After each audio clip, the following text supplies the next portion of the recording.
Assalamualaikum warahmatullahi wabarakatuh. Selamat pagi dan salam sejahtera buat kita semua. Perkenalkan, nama saya Fatahu. Saya salah satu dosen di program studi S1 Teknologi Pangan di Fakultas Pertanian Universitas Halu Oleo.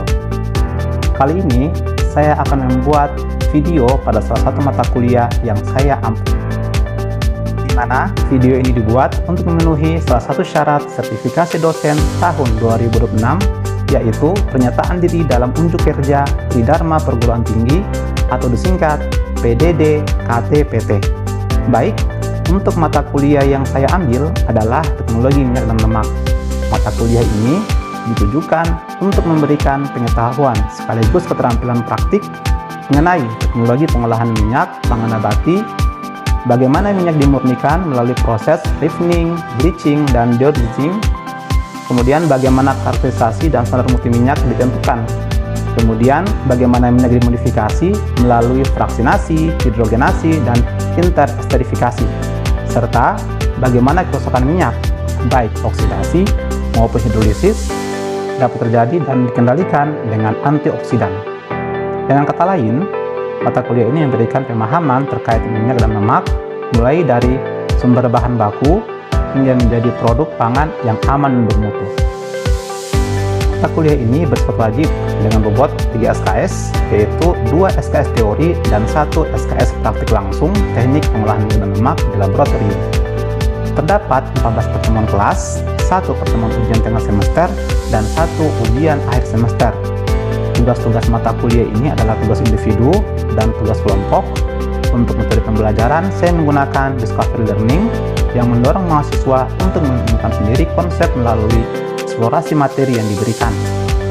Materi yang akan dipelajari mencakup 7 topik utama, yaitu pengantar teknologi minyak dan lemak, yang kedua, teknologi pengolahan minyak kelapa dan VCO, kemudian teknologi pengolahan minyak kelapa sawit, pemurnian minyak kelapa, mencakup degumming, refining, bleaching, dan deodorizing.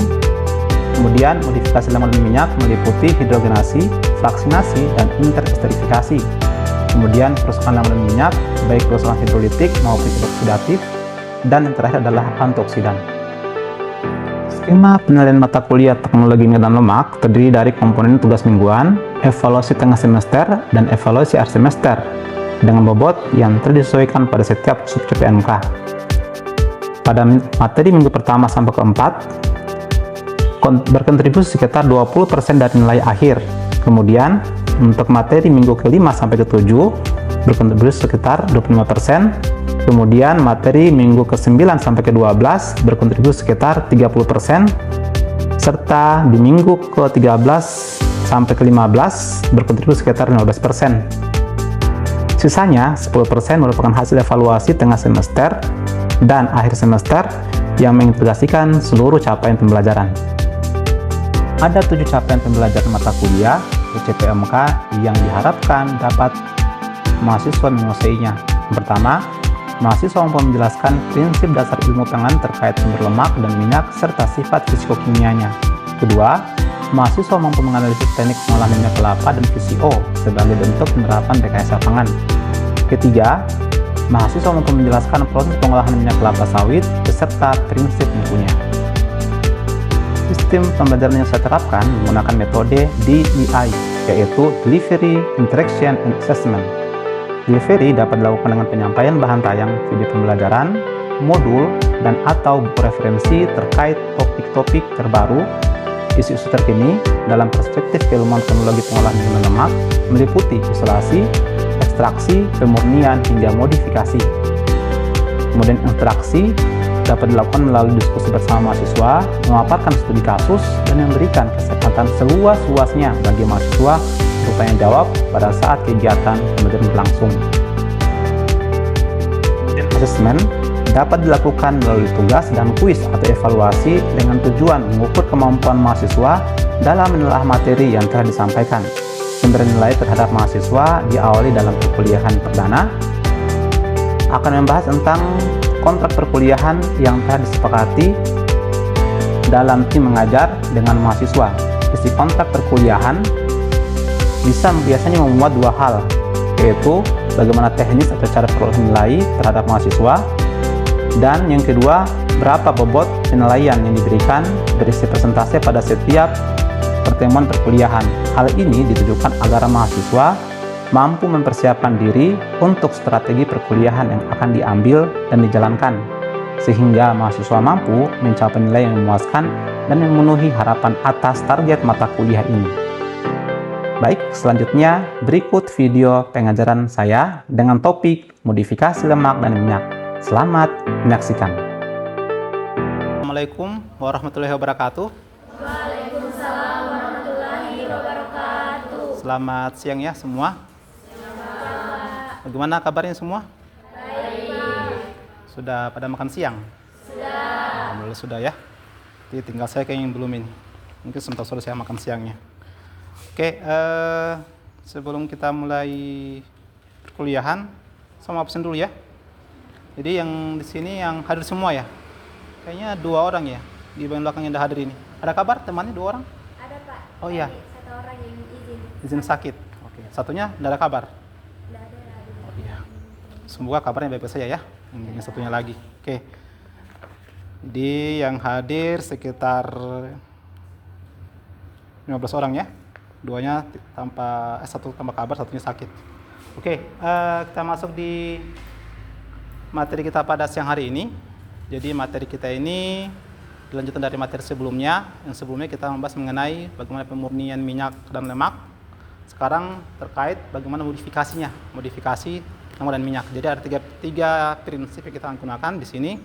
Ada prinsip hidrogenasi, fraksinasi, dan interesterifikasi. 3 prinsip ini sangat penting nanti digunakan di industri ya. Dan ini akan menjadi poin penting dalam prinsip modifikasi. Oke. Ini seputar RPS yang telah juga disampaikan di minggu sebelumnya. Jadi mengemot dosen pengampunya siapa, temu saya. Dan beberapa CPL ya yang dimasukkan. Kemudian materi ini merupakan pertemuan 9 ke 10 untuk di mata kuliah teknologi minyak dan lemak. Oke. Sebelum saya masuk langsung di bagian apa istilah tadi, ada pertanyaan ya, mengapa lemak dan minyak perlu dimodifikasi? Ada yang mau jawab? Silakan, ada yang mau memberikan tanggapan, jawaban sementara mengapa sih lemak dan minyak perlu dimodifikasi? Oh iya, silakan. Siapa lagi namanya? Deli Satya Pak. Oh ya, Delis. Salam Deli. Biasanya pada minyak nabati itu seperti minyak kelapa, biasanya itu dia memiliki sifat kekenyalan, mungkin dan mudah teroksidasi. Mungkin dengan adanya makanya itu perlu dimodifikasi karena sifat kekenyalan dan mudah oksidasi tersebut. Oke. Baik ya. Oke. Jawaban sangat bagus. Ada yang mau menambahkan atau ada mungkin jawaban lain? Silakan. Siapa? Oh iya, silakan. Ini siapa namanya? Oh, Husnul Reski Amalia, berarti Amal, betul ya? Amalia ya, Kak. Mau menambahkan sedikit dari saudara Mary. Oke. Ya, betul yang memang dia bilang. Terus kalau dari kenapa minyak perlu dimodifikasi itu supaya kestabilannya juga berpengaruh terhadap penyimpanan sama kandungan vitamin. Misalnya vitamin A pada minyak yang difortifikasi itu untuk minyak yang dimodifikasi itu dia penyimpanannya bisa bertahan lebih lama lagi dan kandungan vitamin A itu bisa lebih terjaga. Oke, sip. Oke, bagus ya pertanyaannya. Jadi, jawabannya bagus ya. Jadi jawabannya Delhi dan jawaban Husnul atau Amalia ya. Jadi dua-duanya sangat bagus. Jadi memang ada 4 atau tadi dari 2 tadi jawaban dari Delhi ya terkait oksidasi dan ketengikan. Sedangkan jawaban dari Husnul terkait penyimpanan dan kandungan gizi atau vitamin dalam minyak. Jadi jawabannya memang sudah sangat tepat ya. Jadi kenapa harus dimodifikasi lemak dan minyak? 4 ini yang penting, ini harus dipertahankan. Pertama tadi sifat oksidasinya ditahan supaya tidak oksidasi. Kedua, ketengikan. Ketiga, kestabilannya tadi, kestabilan untuk penyimpanannya. Dan terakhir adalah untuk kandungan gizinya, namanya vitaminnya dalam minyak ya. Gitu. Makanya di situ telah diabarkan ada 4 hal juga ya yang menjadi bagian kenapa itu lemak harus dimodifikasi. Karena ditahu bersama titik leleh dari minyak kan tuh dia relatif lebih cepat panas dia. Pernah lihat ya kalau di rumah itu kalau kita panaskan didihkan minyak, kalau ada airnya kan dia biasanya meletup-meletup. Nah, itu karena titik didihnya minyak jauh lebih di bawah daripada air. Ya. Kemudian tekstur dan konsisten. Jadi minyak itu beberapa jenis ya. Ada istilahnya itu di lemak itu ada namanya. Contohnya misalnya kayak margarin. Ada juga yang ada sebenarnya mentega atau lemak-lemak yang semi padat. Tuh. Tekstur itu mempertahankan juga kestabilan dari suatu komponen lemak. Beda halnya dengan kalau yang minyak kan dia memang bagian dari lemak cair ya, minyak ya. Oke, kemudian stabilitas oksidasi. Itu supaya mempertahankan struktur oksidasinya supaya tidak mudah tenyik. Karena kenapa itu kita selalu disarankan tidak boleh memakai minyak sampai 2-3 kali penggorengan. Ini alasannya, karena dia mudah teroksidasi. Tapi dengan modifikasi nanti kita bisa pertahankan dia punya kandungan kestabilan dari struktur oksidasinya. Kemudian efisiensi bahan baku. Apa artinya efisiensi? Atau efisiensi ya, efisiensi anggaran misalkan berarti menekan gitu. Jadi bahan bakunya sedikit tapi apa hasilnya? Banyak, melimpah ya. Tuh. Next. Nah, ini tadi 3 metode utama dalam modifikasi lemak. Pertama, hidrogenasi. Itu adalah dari kata hidrogen. Berarti penambahan atom hidrogen, dihidrogenasi. Oke. Berikutnya ada istilah fraksinasi. Fraksi tadi dibagi-bagi Kalau kita kenal istilah di luar kan ada fraksi partai ini, fraksi itu kan di bagian-bagian, dipecah-pecah.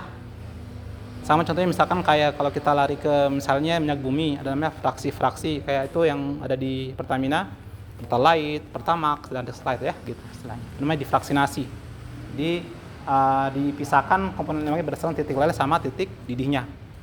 Diatur dia punya titik leleh sama titik didihnya ya. Kemudian yang berikutnya interesterifikasi. Jadi ini penataan ulang. Jadi penataan ulang posisi asam. Ingat dalam suatu lemak itu dia ada satu bilangan yang paling penting namanya bilangan asam. Dan ini sering diuji dalam laboratorium. Kenapa? Karena sifat dasarnya itu lemak adalah asam. Sifat dasar lemak adalah asam, senyawa asam ya. Itu sifat dasar lemak. Makanya ini yang paling penting ketika bilangan asamnya tinggi, artinya dia komponen asam lemaknya dalam itu tinggi dan bagus untuk kesehatan. Sebaliknya kalau dia kandungan asam lemaknya bilangan asamnya rendah, berarti artinya dia kurang bagus untuk dikonsumsi. Itu menjadi parameter dalam suatu minyak atau lemak ya. Tuh. Oke. Nah, ini detail dari prinsip metodenya hidrogenasi. Seperti terlihat ya. Jadi di situ ada minyak tak jenuh. Ingat mungkin pelajaran kemarin di kimia pangan ya, atau di kimia dasar juga kan kimia dasar ya. Ada istilahnya pembagian lemak. Bisa diingat ya? Lemak itu ada 2 jenis ya. Apa? Ada yang bisa jawab? Apa? Oh iya, tuh. Siapa namanya? Fuji. Oke. Fuji ada lemak tak jenuh dan lemak yang jenuh. Bedanya apa? Jenuh itu artinya sudah tidak bisa lagi mengalami proses oksidasi. Kalau sudah jenuh, sama kan kalau istilahnya orang sudah jenuh, sudah bosan kan susah untuk diganggu. Kalau tak jenuh masih bisa. Makanya yang boleh mengalami reaksi dengan hidrogenasi hanya lemak-lemak yang tak jenuh. Itu alasannya. Mengapa sih di situ bukan lemak jenuh? Memang tidak bisa. Yang boleh hanya lemak tak jenuh. Itu prinsipnya. Kemudian nanti ada katalis Ni dengan hidrogen di situ pada asuran tekanan yang diatur memang nanti sehingga didapatkan namanya lemak terhidrogenasi. Lemak nanti yang lebih tinggi dia punya mutunya dibanding yang lemak di awal. Itu prinsipnya dimodifikasi, diubah Apa yang diubah? Ini melalui prinsip hidrogenasi, penambahan atom hidrogen dalam suatu komponen minyak. Oke ya? Sampai di sini paham? Oke. Kemudian di situ ada dua istilah, ada hidrogenasi parsial dan hidrogenasi penuh. Apa artinya kalau parsial? Sama kalau disebut namanya part time, atau istilahnya sih orang sebutnya apa ya? Paruh waktu. Berarti setengah ya, parsial, berarti bagian, hanya setengah, hanya sebagian saja. Kalaupun berarti semuanya, itu istilahnya. Ada yang penuh, ada yang sebagian. Di situ terlihat kalau yang parsial itu mengalami isomerasi cis dan trans, membentuk asam lemak trans. Sedangkan kalau yang hidrogenasi penuh itu ikatan rangkap jenuhnya sepenuhnya menghasilkan asam lemak jenuh. Nah, tadi kalau bedanya kalau yang parsial dia ada lemak trans yang diperoleh produknya, jadi masih hasil antara dia lemak trans. Tapi kalau sudah penuh langsung terbentuk namanya lemak yang jenuh yang secara keseluruhan yang lebih stabil dan keras. Itu ya. Itu untuk yang hidrogenasi yang sifatnya penuh. Oke, saya lanjut. Dampak lemak trans dan regulasi. Oke. Jadi di dampaknya di situ kita ada 4 ya. Pertama, ada istilahnya risiko kardiovaskular. Ini lebih orang kenalnya istilahnya kolesterol karena berhubungan sama jantung. Kenapa? Karena ingat lemak itu, saya pernah katakan sebelumnya, lemak itu dia merupakan hal yang sangat enak. Dan hampir semua makanan, ciri khasnya kalau dia enak pasti punya lemak. Contoh, nggak usah jauh-jauh. Buah yang paling enak buah apa? Menurutnya? Buah yang paling enak? Durian. Oke, betul. Durian apa lagi? Alpukat. 2 aja ini dulu, nggak usah jauh-jauh. Alpukat dan durian adalah 2 jenis buah yang paling tinggi lemaknya. Mau bukti? Pertama, ada istilah namanya durian apa? Yang paling enak? Mentega. Mentega istilah dari lemak. 2 apa lagi? Ada alpukat, mentega. 2 nih buktinya. Itu baru sebutan, belum nanti kalau dianalisis dan secara analisis di lab, dan 2-nya terbukti memang tinggi dia punya kandungan lemak. Tapi tinggal lihat nanti dia ternyata dia lemaknya lebih aman lah. Itu berhubungan sama efek dari lemak di kardiovaskular, berarti berhubungan sama jantung. Ya? Oke. Yang berikutnya apa itu? Pembatasan global. Oke. Jadi WHO melarang menginisiasi program Replace, menghapus lemak trans dari pasokan pangan dunia. Itu lemak trans kan lemak yang belum sempurna dia. Namanya kan lemak trans. Tahu kan trans ya? Itu artinya trans. Transmigrasi, itu kan artinya peralihan dia. Belum sempurna. Makanya tadi katakan tadi kalau mau bagus itu yang hidrogenasi penuh, itu hidrogenasi yang parsial. Kalau parsial dia masih trans. Belum yang menjadi lemak yang jenuh seutuhnya. Ya. Kemudian yang ketiga itu larangan PHO. Jadi banyak negara yang batasi penggunaan minyak dari hidrogenasi parsial. Nah, itu yang PHO dibatasi. Kenapa? Karena produknya itu rawan bisa untuk nanti dimanfaatkan di masyarakat karena dia belum sepenuhnya menjadi lemak yang jenuh tadi. Nah, makanya lebih orang mengarah ke hidrogenasi yang sifatnya penuh. Dorongan inovasi, regulasi mendorong beralih ke fraksinasi dan interstratifikasi sebagai alternatif trans fat atau lemak trans. Jadi ketika hidrogenasi tadi ada parsial, itu yang dilarang, maka industri cepat-cepat mencari alternatifnya apa dengan cara tadi.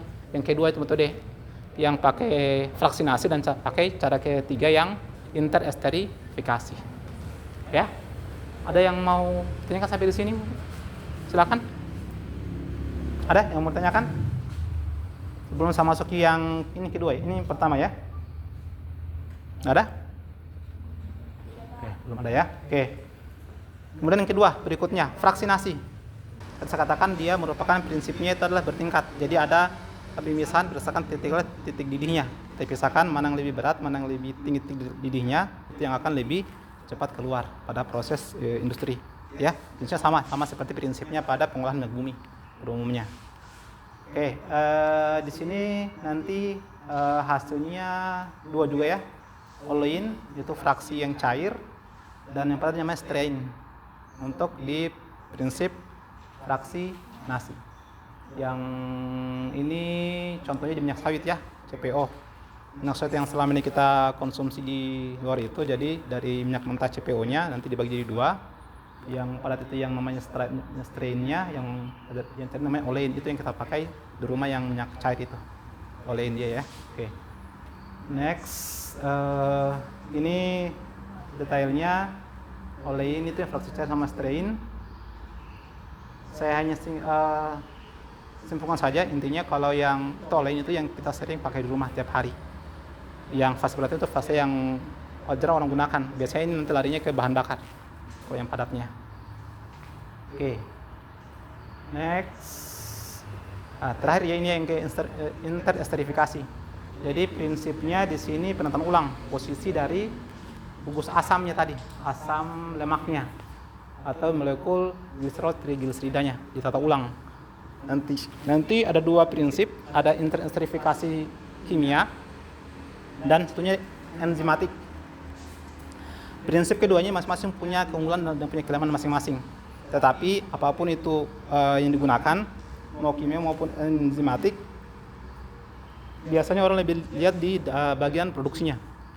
Kalau kimia dia lebih rendah, tapi kurang selektif, sedangkan kalau enzimatik lebih selektif, tapi produksinya lebih presisi. Jadi orang biasanya itu akan lebih milih yang kimia. Kenapa? Karena produksinya lebih besar.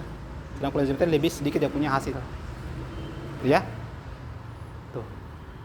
Keunggulan ya, keunggulan aplikasi dari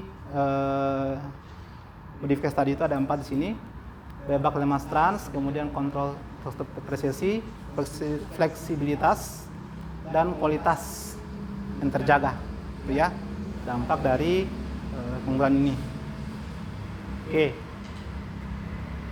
Ini perbandingannya dari ketiga tadi.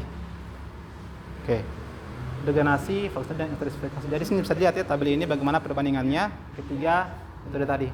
Ini menjadi bagian dari keunggulan ataupun kekurangan dari masing-masing metode. Oke. Di slide terakhir dari penelitian ini adalah ada yang kita bisa simpulkan dari pertemuan ini.